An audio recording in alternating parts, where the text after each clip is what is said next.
now we're going to get into a panel discussion, and it's titled Telemedicine as a Model for Rural Healthcare Delivery.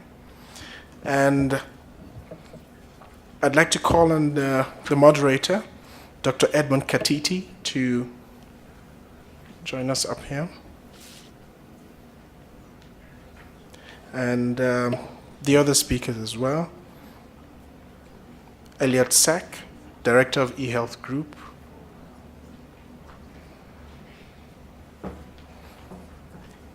Simon Spur, founder of FOLUP.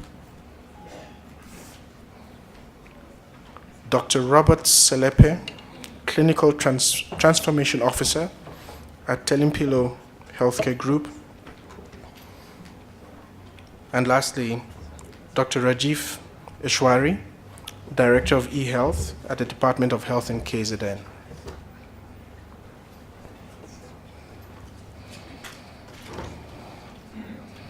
So as a quick intro, Dr. Edmund Katiti is the CEO of Fikia Tech, an ICT consulting firm. Until March 2015, he was head of the NEPAD E-Africa program, the ICT task team of the NEPAD agency of the African Union. He holds a PhD in telecommunications systems engineering from the University of Essex. Before joining the NEPAD agency, Dr. Katiti served as Deputy Vice Chancellor of Kampala International University, prior to which he was the founding director of the Institute of Computer Science at Makerere University. Dr. Katiti was president of Uganda Computer Society between 1988 and 1990, and chairman of the Uganda National Standards Council between 1995 and 2000. Please give them a round of applause. Thank you. Dr. Katiti, you may start. Thank you. I think let's start by asking our panelists to briefly introduce themselves, and then we can begin the discussion. Let's begin with you, Simon. Thanks very much. My name is Simon Spur, co-founder of FOLUP, which is a digital patient monitoring and tracking platform, as well as our newly released platform called Care Delivery, which helps patients, mainly out of hospital, find support and care services in the home. Okay. My name is Robert Selepe. I am the co-founder of Telimpilo Healthcare. My passion with telehealth is in patient engagement. And at Telimpilo, we provide services to remotely manage chronic conditions, and as well as educate patients, which is part of patient engagement. And currently we focused on remote patient monitoring and chronic disease management of the top 3 chronic conditions that are going to be affecting Africa in a big way. That's hypertension, hyperlipidemia, and diabetes mellitus. That's as much I can say for now. Thank you very much. Thanks. And Rajiv? Good morning. I'm Dr. Rajiv Rao Ishwari. Presently, I'm working as the Director eHealth for Department of Health in KwaZulu-Natal province. And I'm a medical doctor with a special interest in IT. So I understand the pain, so I know what ICTs can bring to assist us in achieving what we're trying to achieve. Thanks. Elliot? Hi. Good morning. My name is Elliot Sack. I'm founder of eHealth Group. We are a leading healthcare and technology service provider, and we specialize in various technologies in telemedicine, telehealth, e-health records, cybersecurity, but primarily we're in robotics for healthcare. So we'll explain more just now. Okay, thank you so much. Our discussion is on telemedicine as a model for rural healthcare delivery. Some years back, when I was involved with the African Union's telemedicine project, some of the challenges were to do with the regulatory issues. From your experiences now, what are the challenges that standing in the way of using telemedicine? I think maybe if I can start. the challenges that telemedicine is facing could be divided more into, us as healthcare workers. As doctors, clinicians usually see telemedicine as a thing that's coming to take away their control. In the past, it's always been about the doctor, and telemedicine is bringing the focus into empowering the patient. It is bringing the focus into making the patient sure that the patient understands what condition they have. But besides that as well, there's lots of challenges that telemedicine is facing today. Some of them being, for instance, just the reluctance of some of the sectors of the healthcare. There is a big gap that is existing between healthcare and health itself. And that's where telemedicine is going to bridge the gap. One of the goals that we have is to reduce patient hospitalizations. And obviously for hospitals, that means less business. Yes. And that's one of the challenges that, it would be impeding to some of the players, the role players in the healthcare industry, for telemedicine to immediately come through.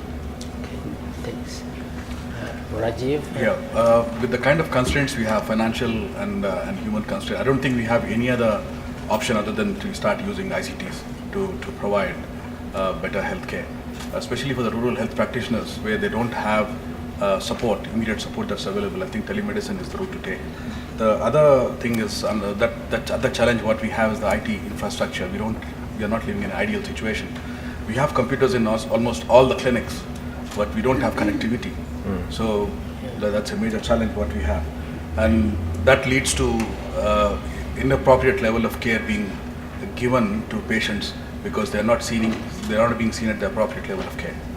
I think that's a third major challenge what we have. And Elliot, robotics. How are we applying robotics in telemedicine? Are we about to have them in our homes, impacted by? Hopefully, yeah. I think another challenge that we're facing in telemedicine is that all stakeholders aren't playing together, we're not working together. I think that it's a joint effort. I think that telemedicine involves a specialist working with the patient, with the hospital CEO, with the provincial, I think with national. I think that we all need it. Private sector and public sector are too divided. So I think that a complication that lies with our system is that everyone, private and public, are too siloed, and the silos create complications in the sector. I think that robotics, so we have a robotic technology, whereas the doctor or specialist can remotely be in a hospital anywhere on any device. And I think that that's going to create an opportunity for specialists. And I think that also doctors are a little bit reluctant to uptake technologies because they feel like it's going to make their lives more complicated. But in all actuality, telemedicine is going to improve the output and the input of specialists and also the nurses and the clinicians. So we need to utilize these technologies to increase our functionality, increase our specialty across our geography, which is very vast. So for instance, like KZN, they have certain specialists, but in Limpopo they don't, or in Mpumalanga, and whereas we need to utilize these technologies. So robotics can, or our solutions can provide a way, whereas a specialist can, see a patient at any time, anywhere, on a very low, so we'll talk more about that. Okay. But do you see a time soon when we'll have these robots in our homes and then connecting us with the doctors without having to go to the hospitals? Yeah, I mean, look, it's the adoption of robotic technology globally is immense. Thousands of hospitals around the world are adopting the technology. I think that South Africa, we've been a little bit hesitant. People think it's too high tech sometimes. We got to change the mind state. I think that in order to leapfrog and catch up with other countries around the world, we need to utilize technology due to our lack of human resource. And I think that, I do believe that, I think that the robotic technology will be in hospitals. I feel like patients will connect with their physicians via their iPads or their mobile devices. But in the hospitals, you need to have the technology so that you could take care to the patient's bedside. So literally with the robotics, you could drive the robot to the patient instead of rolling the patient. And the functionality for the specialist to get in and see the patient is far more superior than him having to ask the nurse to move the patient this way to meet the camera angles. So the static solutions don't work.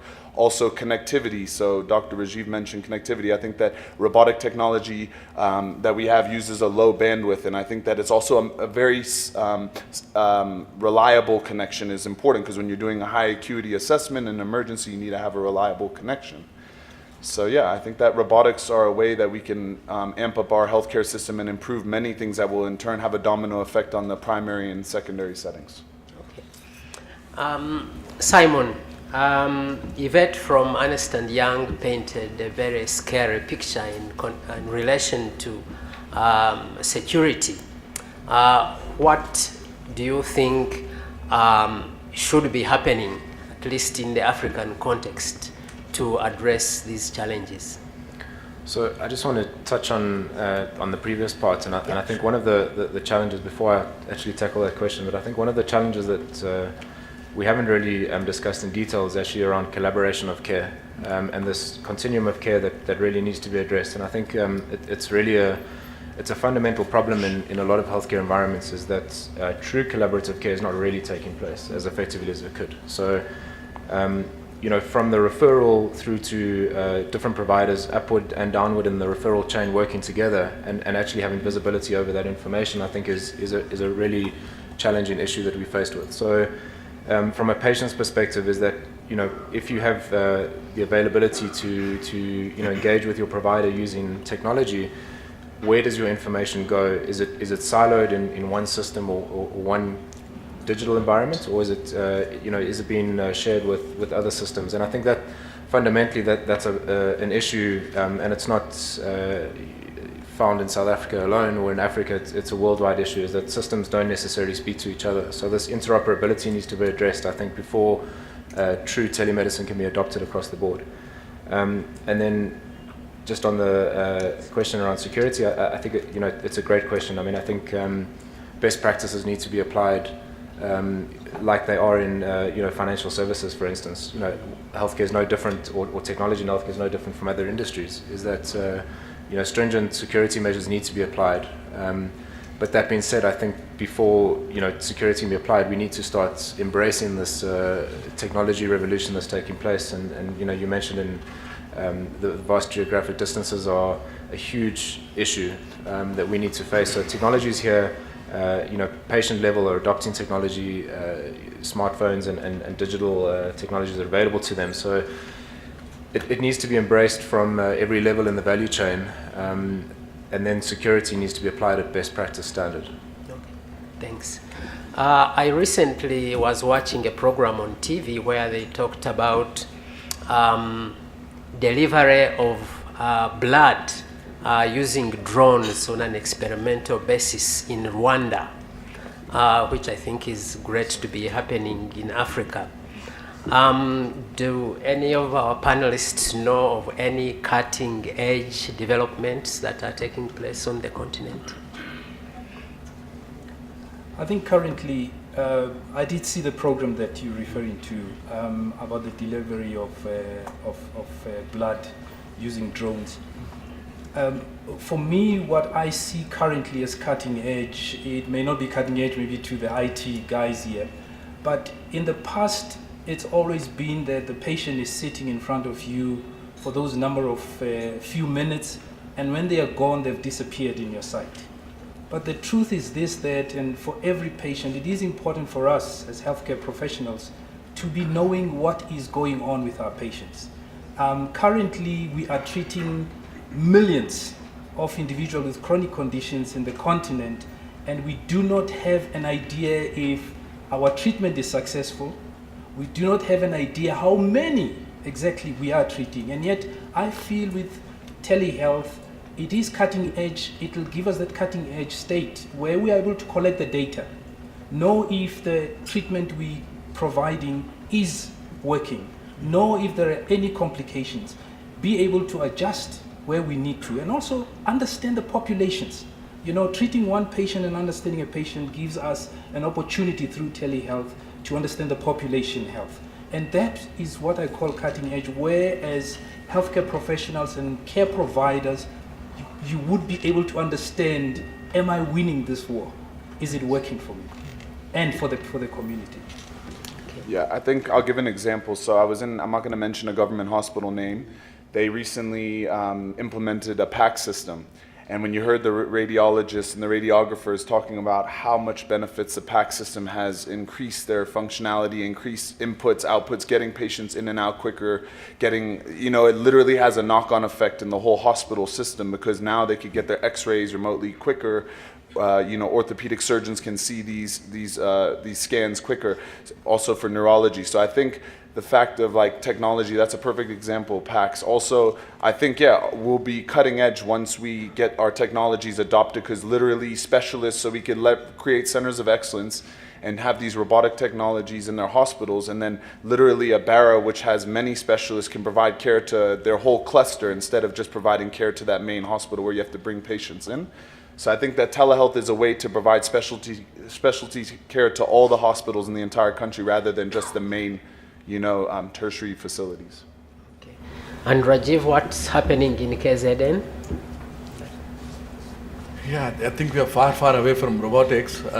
Basic thing that telemedicine can do is to help give a second opinion to a rural health practitioner in case there is a need for a second opinion. I believe 60% of the cases they can manage themselves. 20% are straightforward referrals. The 20% we can make a difference by using technology, by providing them advice in real time. We are far away from achieving that because of the connectivity issues. We don't have infrastructure that assists that. But doesn't mean that it's not happening. People are using, I'm sure all of you know that they're using their own smartphones and iPads and tablets and to get advice from their peers and from specialists far away. But it's not helping us as a department because this information is staying on their smartphones, on their devices, and we're not able to use it to manage better. Need more collaboration. Yeah, and Simon, anything to add to that? No, I think it's an interesting time, specifically from the consumer side. I think in most areas where you see technology disrupting, the push comes from the consumer. So there's clearly a need. In this case, I think the need's coming both from the consumer as well as from the provider side, and then from the insured side. So, the need is certainly there. I think like with anything, you need to start somewhere. And it's great to hear Rajiv speaking about initiatives in KZN. I'd be interested to find out more about how that's working. I guess the other thing around telemedicine is just defining it. What exactly does it entail? Is it a message between your doctor and yourself as a patient, or is it live interface with video? There's different levels of telemedicine and different levels of engagement. And I think most of us know that there are communications that take place already between patients and their providers. It's not secure necessarily, it's not structured. So these things need to be addressed, and a formal model needs to be approached with this. Okay. I would like to open the discussion to anybody who may have a question or a comment to make and interact with our panelists. Anyone? I think, let me start with Rajiv, because it's a real scenario where we're talking about telemedicine. And this is just to the whole panel. How much do we understand in the architecture for telemedicine? And I think the understanding of the architecture of telemedicine will be able to inform us where do we start from. Because this will tell us about the infrastructure we're having. It's going to tell us about the function. What service do we have to render from telemedicine? And it tells us a whole lot of things. What data do we want to get from telemedicine? And how is this data going to improve the health of the people in the rural area? Thank you. Thanks for the question. It's quite a difficult one. In the sense that we know what we want. The challenge is that we don't have the IT infrastructure to support that. Thanks. we know exactly what we want. We have the architecture, we have the plans in place, but IT and e-health is not a priority for the department. If you get some money, the department decides on other priorities that we have to look at buying medicines rather than spending money on IT. But yes, we have a plan in place. The moment we get some money, we'll be able to start implementing. But before we could do that, we have to work together with the industry and with the academia to actually reinforce what we're trying to achieve. We can't do it in isolation. It has to be done in conjunction, in partnership, in collaboration with the academia and with the industry. I'll elaborate on it. Yes, please. I mean, I think that I've been in a lot of I've been in a lot of hospitals in South Africa, and I can't wait to go into many more. And I think that there is some infrastructure. I think I beg to differ in a way. I think that also from a connectivity perspective, the telecoms, the MTNs, the Vodacoms have a vested interest in providing internet connection into the hospitals, already engaging with these guys. We'll see how there's already been some commitment from some telecommunication companies. So private sector needs to get these guys to get this internet and government we need to put pressure on the sector to get connectivity. I think the infrastructure is enough in place to put solutions in that are scalable and are interoperable with the systems in place. So you mentioned a good point that there's a lot of systems that are siloed. We need to utilize solutions that will work with the solutions currently in place. Providing care into rural areas is a challenge because of connectivity, and the main challenge is doctors don't want to work in rural areas.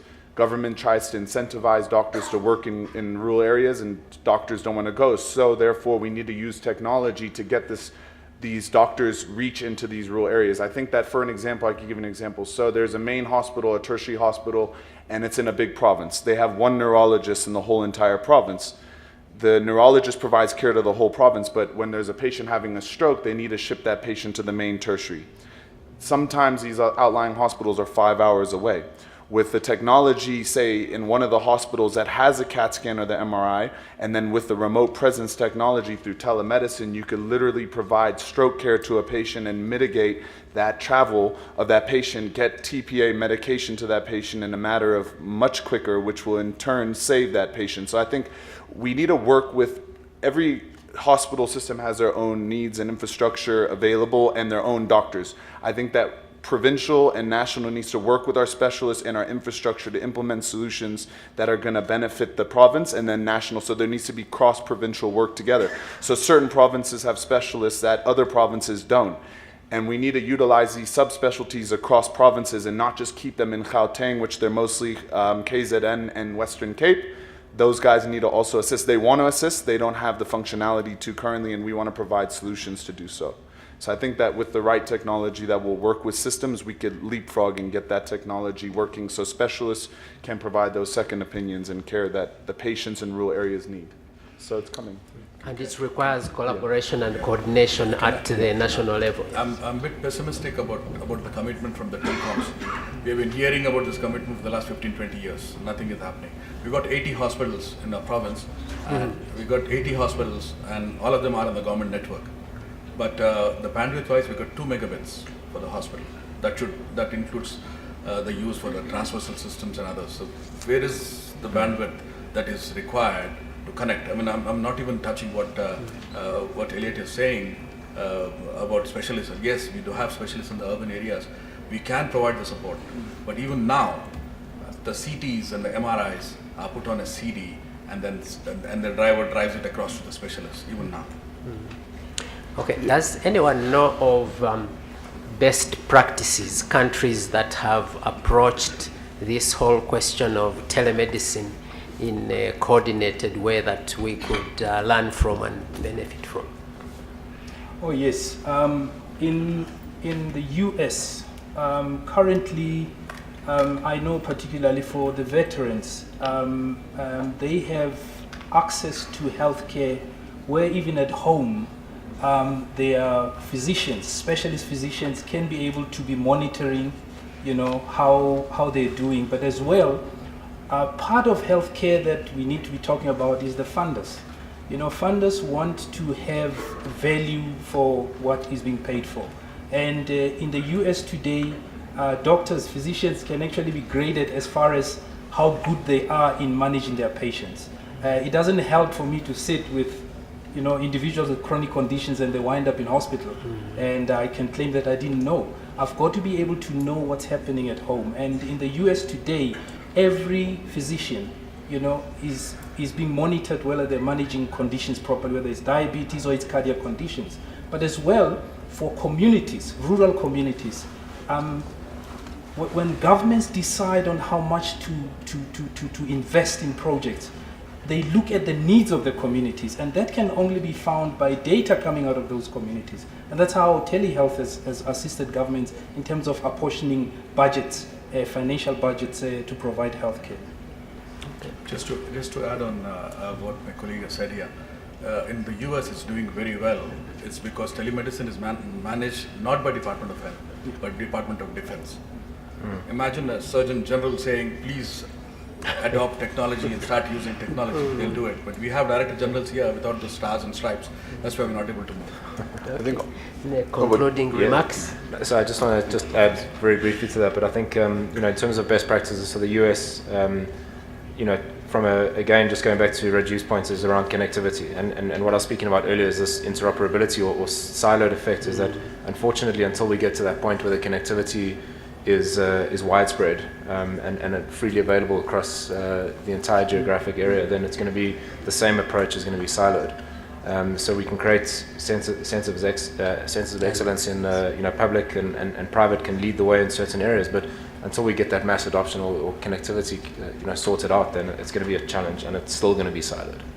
So connectivity, collaboration, and bring in the generals. And I think also just on the best practice, I think that with telehealth, telemedicine, we could get that specialty from overseas that we don't, so also that extra expertise from the US, Israel, China, India, where they have these doctors. So I think we could leverage off of the experiences in other countries. And yeah, I think that leveraging off of that expertise overseas can also assist South Africa in some of our problems that we face today. Okay. So thank you very much, our panelists. Let's give them a round of applause. So much more.